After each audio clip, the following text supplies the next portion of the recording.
Shama harka fuunee kabajamtootaaf jalatamtoota hordoftoota MW sagantaa tamsaasaa kallattii gara qophii maddoolaa utiin kan isin biraan ga'an obboleessa keessan falmataa roobuti.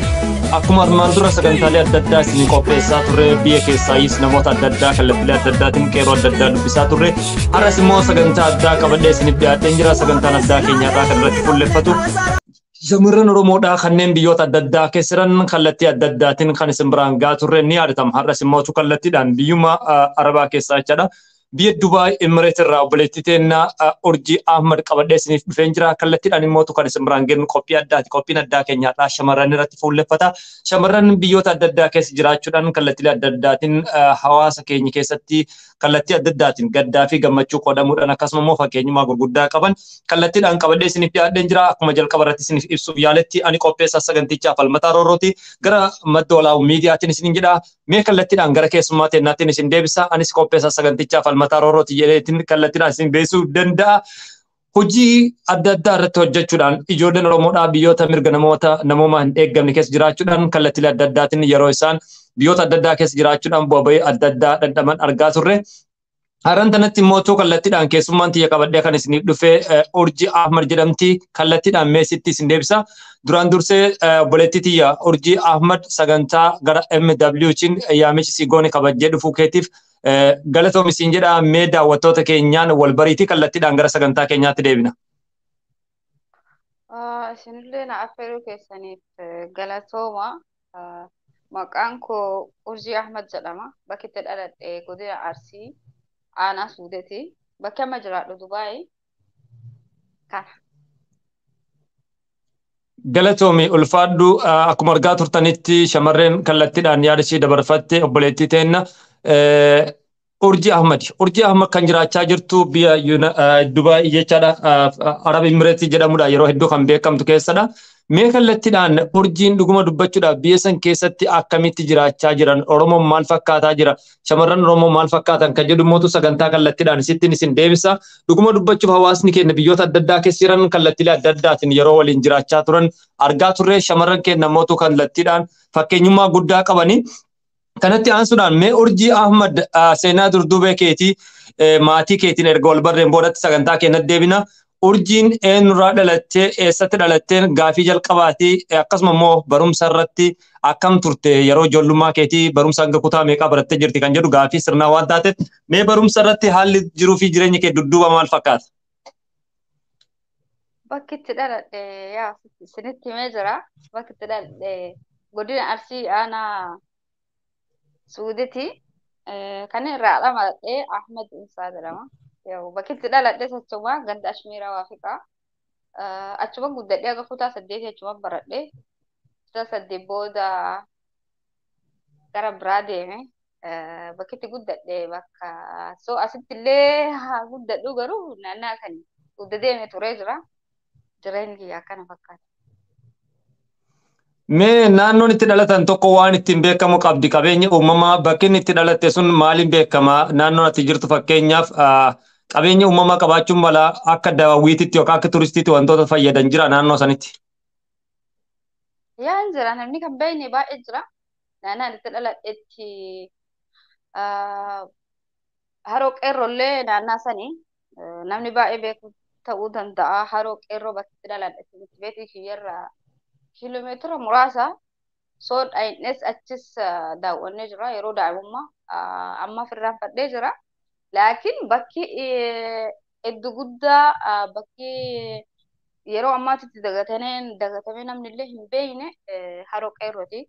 Kan yeroo ni jira yeroo duraanii ani baay'ee san keessa gadi hin qoranne garuu akka Oromootitti seenaa guddaa qabdi jedhee yaada.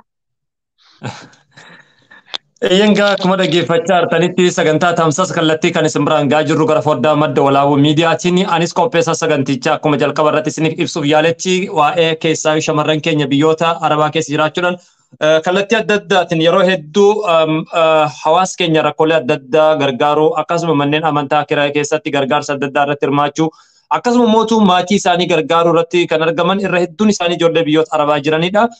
kanarra dhaabbachuudhaan gara maddoolaawuutiin anis shamarran biyyoota adda addaa jiran armaan duras kallattiilee adda addaatiin dargaggoota simbiraan gaa turre jechaadha gara maddoolaawuutiin akeekaaf kaayyoon isaa maali kan jedhuu fi yeroo hedduu shamarran keenya kallattiilee adda addaatiin miira isaanii keessatti keessaayyuu yaada isaanii ibsachuudhaaf carraan miidiyaa waan hin jirree fi kan hubachuudhaan gara maddoolaawuutiin namoota hedduu kallattiilee adda addaatiin dubbisaa turre har'as immoo kanumarra dhaabbachuudhaan shamarree Urjii Ahmad kallattiidhaan qabadhee isiniif dhiyaadheen jira. Kanaafin sagantaa keenya irratti warra nu hordofaa jirtan asumaan Urjii Ahmad kan itti dhalatte naannoo ishee nu ibsitee jirti. Akkasuma immoo Haroo Qeerroo kan jedhamu naannoo isaaniitti gadi fageenyaan akka beekamu yaada ishee gadi fageenyaan nuuf ibsitee jirti. Tarii konneekshinii ta'uu danda'a konneekshinii isin sirreeffattu akkuma isiniif ibsuu yaaletti shamarran keenya biyyoota adda addaa jiran kallattiilee adda addaatiin keessaayyuu jireenya baqattummaa keessa jiraachaa keessaayyuu biyyi mirgi namummaan eegamne keessa jiraachaa hojiilee adda addaa hojjechaatiin maatii isaanii gargaaru sagantaan lammiif jiru keessatti hirmaachuun seenaalee gurguddaa kan qaban shamarroota keenyadha jechaadha. Kun immoo dhuguma dubbachuudhaaf yeroo ammaa kanatti immoo haalli jireenyaa biyyoota baqattummaa keessanis yeroodhaa gara yerootti cimaa jira kanaan wal qabate shamarran keenya akka isaan jabaatanii fi gara miidiyaatti ol fidanii wajjin mari'achuun waliin dubbachuun isaan dhufanillee akka jabaatan gochuudhaaf waan nu jajjabeessuuf jechaadha. Kanaaf yeroo hedduu shamarran keenya irratti xiyyeeffannee sagantaalee adda addaa qopheessaa turre. Mee Urjii dhuguma dubbachuudhaaf ati amman tanatti biyya baqattummaa keessa jirta keessaayyuu biyyi mirgi namummaan eegamne keessa jirta. Maatiitu si oofe moo jaalatteetiin garasitti deemte yeroo jalqaba biyya san deemtu? Wallahi ana maatiin nan oofne soo hiriyoonni kiyya akka jiranii biyya kana jira waan ta'eef barumsa kiyya barachuu hin barbaanne jechuun amma itti seenaa garuu yeroo saniif natti hin fakkaanne maatiin na oofuu osoo hin ta'in ani fedhe kiyyaan biyya kana dhufe malee maatiin abbaan kiyya hagawoonallee akkan baradhu fedhe malee akkan biyya namaa deemu hin fedhu maaliif jennaan nama cimaa tokko ture nama nu barsiisu ture alhamdulillah sadarkaa guddaa tokkorra illee nu ga'ee jira garuu inni tasumallee nama baruutu fedha malee nama biyya namaa deemnee akka nuti namaaf jiraannu fedha kiyyaan kan gabu. Egaa Urjiirraa kan dhaggeeffachaa jirtan akkuma argaa jirtanitti maatiin kiyya tasumallee garas nan ergine ofumaa kiyyaa fedhii hiriyoonni kiyya biyya kana waan jiraniif sanirra dhaabbadhee garanatti deemuun murteessi jechuudha yaadnu dabarsitee jirti. Yeroo hedduu sagantaalee adda addaa ennaa geggeessinu shamarran hedduun waan akkasii kana dubbatan yeroo hedduu maaliif biyyarraa baatan ennaa jennu hiriyoota kennattu biyya akkasii jira obboloota kenna biyya akkasii jira kan jedhuun fedhii nu keessatti uumameen biyyarraa baanee garuu ammootu gara maatiitiin dhiibbaan tokkollee yeroo hedduu nu dhaqqabu kan jedhu namoonni hedduu dubbachaa turanii Urjii Ahmadirraa kan hubanne sanuma Urjii Ahmad mee dhuguma dubbachuu fi amalli ilmaan Oromoo ittiin si beekanis tokko jira keessaayyuu faaya uffata aadaa kutaalee Oromoo hundumaayyuu uffachuudhaan akkasuma immoo kutaalee Oromiyaa hundumaa kallattii tokkoon laaluudhaan jijjiirtee yeroo uffattu mul'ata. So garasittiin darbiin duratti mee biyya Dubaay ergan dhayitee akkuma beekamu namuutu hojii gargaraa irratti bobba'eetiin jiraata. Ati yeroo ammaa uffata aadaa irratti xiyyeeffattee hojjechaa jirta. Armaan dura maalirra turtee akkamitti garanatti dhufuu dandeesse? Maaltu garana si fide? Akka dhufeen mana namaa hojjechaa ture. Waggaa dheeraaf jechuudha. Haga waggaa 4. Waggaa 5 ta'uu danda'a. Ani biyya kana dhufe waggaa 7 deema. Urmii daa'imummaa kootiin dhufe urmii daa'imummaa asitti geessu jedhee yaada. Wallahi mana namaa hojjechuu ture. Waa baay'ee narra ga'aa ture waa baay'ee argaa ture rakkoos gammachuus gaddas kanaan malee dura mana namaa hojjechaa ture hojii kana eegales waggaa 1 jedhee yaada obsa yoo qabaata waan hundaarra ga'aa waan ta'eef kanaaf. Namni si dhiibee garanatti si fide jira moo ofii keetiitti murteeffattee uffata aadaa kanarratti biyya ormaatti irratti jalqabde mee fakkeenyaaf nama fakkeenyi si ta'e moo ofumaa keetii waan kana sammuu kee keessa keetti wanta kana yeroo jalqaba gara uffata aadaa kanatti dhuftu? Ammaa fi manni uffata aadaa kun soo kiyyaa miti laakiin nama wajjin hojjedha. Kophaa kiyyallee saalanii bana jedhee yaada maaliif jennaan ani aadaa kiyya guddisuuf amma osoo hin ta'in yeroo baradhullee ta'e aartii keessa aartii baay'ee jaalladha aartii keessa baay'ee ture aadaa keenya kana guddisuuf baay'ee tattaafadha maaliif jennaan xiqqollee ta'e ani oromummaa baay'ee jaalladha oromummaa baay'ee natti dhagaamti sababa oromummaa kiyya namaan jedhe nama hedduu biyya kanatti walolee ni jira so akka ammaa kanaa miti yeroo duraa san jechuudha kanaafiyyuu ani waa'ee oromoo kooti ani baay'ee jaalladha oromoo jedhee ani iddoo guddaan qaba biyya kiyyaafis ta'e waa'ee Mee Oromummaa ani asirratti baay'ee numaayyuu dhimma Oromummaati wal qabsiiftee namootaanis waliin bu'uu dubbachaa jirta. Maalirra waliin buutan waltajjii wayiiti moo mana dhuunfaa bakka dalagaatitti komiin isin jidduutti uumame asirratti mee yaada kee kallattiidhaan nuuf ibsi. jechuun inni jiraa miti amarran warri nafxanyaa wajji galla mana tokko galla ijoollee jechuudha warra hojjetan sababa kanarraa ka'e waa'ee isaan akka Oromoon jaalatanii waa'ee Oromoo dubbatanii sababa yeroo san waa'ee Jawaar irratti waa jettee sababa saniif anattuun ani eenyumaa ol Jawaar hin jiraa miti reene jaaladha hedduu sababa sanarraa ka'e isiin arrabsitee jenna sababa sanii waliin buune so alhamdulillah waa baay'ee uumamee garuu galana rabbi haa gahu. Walitti deebina. Keessaayyuu namoonni adda addaa yeroo hedduu shamarran hedduunis dhimmuma kana mudannoo kaasanii dubbatanii keessaayyuu hiriyootuma isaanii kan biyya tokko waliin dhufanii mana tokko keessa dalagan warroota saba biraa ta'an keessaayyuu sabaan Amaara ta'an yeroo hedduu walitti bu'iinsi akkasii ni mul'ata. Konfiliiktiin akkasii kun ammootu biyya baqattummaa keessatti waan hin barbaachifneef hawaasni keenya shamarran keenya of eeguu qabanii keessaayyuu armaan duras biyya Dubaay keessatti waan uumame ni beekteetii yaada. Haaluma kanaan immoo biyya Suud Arabiyaa Kuweetiin keessattis rakkoon akkasii sun mul'achaa ture. Garuu immoo biyya baqattummaa keessatti wantoota akkasii san keessa seenuun baay'ee rakkisaadha. Maaliif shamarran keenya biyya ormaa san keessatti gadi ja'aniitiin dalagaa isaanii dalagachuudhaan kaayoo biyyaa ba'aniif irraanfachuun qabanii xiiqii siyaasaa keessaa ba'anii jireenya isaanii irratti fuulleeffachuun dirqamadha jedheetii yaada. Mee dhuguma dubbachuu fi biyya Dubaay keessatti wanti si mudate yeroo jalqabaa akka nama dhuunfaa tokkootti nyaata bilcheessuu irratti soorata hojjechuu irratti yookaan immoo wayaa miicuu irratti hojiin irratti bobba'an hojiin idilee hawaasni keenya beekamaan kanadha. Kanaan wal qabatee wanti si mudate jira wantoota akka liftii fa'aa namni keenya naannoo keenyatti hin beeku hundi keenya baadiyyaarraa dhufne waan taateef mudannoon addaa qabdu jira naannawaa sanitti.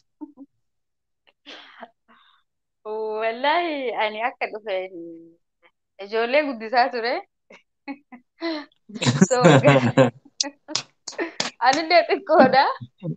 Jechuun jiraami ani waggaa kudha jaatti biyya sanii gabaa'ee anillee xiqqoodha.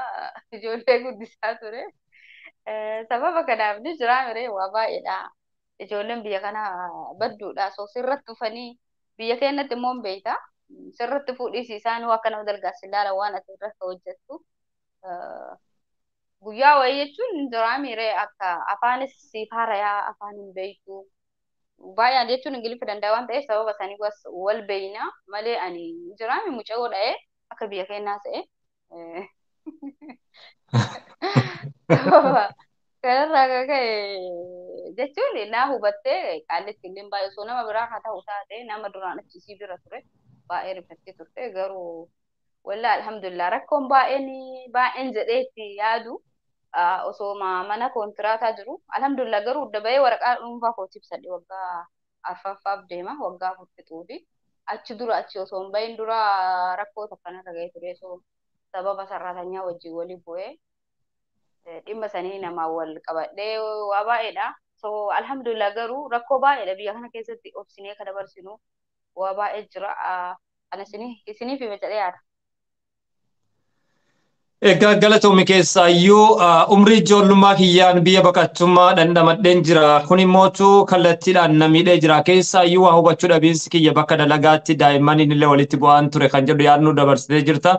Namoonni biyya ormaa deemtan maatii keessaayyuu bira dhaqxan san amala isaanii hanga baratanitti maalummaa isaanii hanga hubattanitti wantoota akkasiirraa of eeguun barbaachisaadha. Keessaayyuu umrii wajjin wal qabatee yeroo biyyaa baanu hanga danda'ameen umriin keenya nama yaada galfate ta'uu qaba. Ergaa asumaan dabarsina. Mee dhuguma dubbachuudhaaf keessaayyuu yeroo ammaa kanatti akkuma beekamu biyya ormaa keessatti haalli jireenyaas ulfaatee jira. Qaala'insi jireenyaatti wal qabatee akkasumallee ta'e har'aan tanatti namoonni hedduun dalagaa hin qabanii. Hawaasni keenya keessaayyuu biyya Dubaay keessa jirtan hirmaannaa kitaabota adda addaa eebbisiisuu sagantaalee adda addaa qopheessuu qeeroon adda addaa isin bira deemeetiin sagantaa adda addaa qophaa'u keessatti adda durummaan biyyi Dubaay ni eeramti. Kanaan wal qabatee mee tokkummaan hawaasa keenyaa biyya Dubaay maal fakkaata? Akkasuma immoo shamarran keenya naannawaa san jiran maal fakkaata? Mee kanarratti yaadnu dabarsi. Wallahi jechuuf shamarran Dubaay osoo hin ta'in shamarrummaan biyya Arabaa jiru guutuun isaanii beektota nama warqiidha. Maaliif jennaan nama takkaa lamaaf maqaan isaanii bada.